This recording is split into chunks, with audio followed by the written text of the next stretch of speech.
এই যে কাগজ ফুল বা বাগান বিলাসের কিছু কিছু ভ্যারাইটি আছে যেগুলো না সারা বছর ফুল দেয়।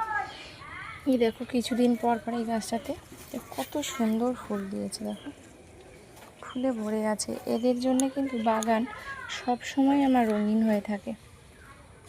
এই একটা আর এই একটা গাছ, এতে কিন্তু ফুল কোনো দিনই বন্ধ হয় না।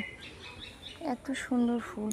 ছাদে উঠে আজ অনেক দিন পর যে উপরের ছাদটাতে উঠলাম, উপরের ছাদে কিন্তু রঙিন হয়ে আছে সব। এই বেশিরভাগ পর্তুলিকা, তারপরে এই যে বাগান বিলাস, নয়নতারা, এগুলোতেই ভরে আছে। এই সাইডগুলো পুরোটাই রঙিন হয়ে আছে। যদিও অনেক দিন বাড়ি ছিলাম না, গাছপালাগুলো ঘাসে ভরে গেছে, তবুও যেন বাগানটা দেখো রঙিন হয়ে আছে। এই সাইডে টগর গাছগুলো দেখো কি সুন্দর প্রাণ ফিরে পড়েছে, সবুজে সবুজ হয়ে আছে। এই সাইডে এই সাদা করবি, এই গাছের এইগুলো না কেটে দিতে হবে, এগুলো সব বীজ হয়ে গেছে, সব বীজ দাঁড়িয়ে গেছে। আমি না বীজগুলো রাখবো না, দেখো কত বীজ দাঁড়িয়ে গেছে। এই সাইডে জবা ফুল গাছগুলো কত সুন্দর ফুল ফুটেছে, কাঠগোলাপে ফুল ফুটেছে, পুরোটা রঙিন হয়ে আছে।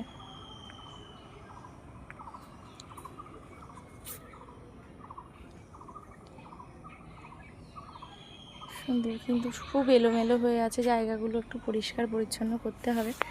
তো আজ এই পর্যন্তই। ভালো থেকো তোমরা সবাই, সুস্থ থেকো।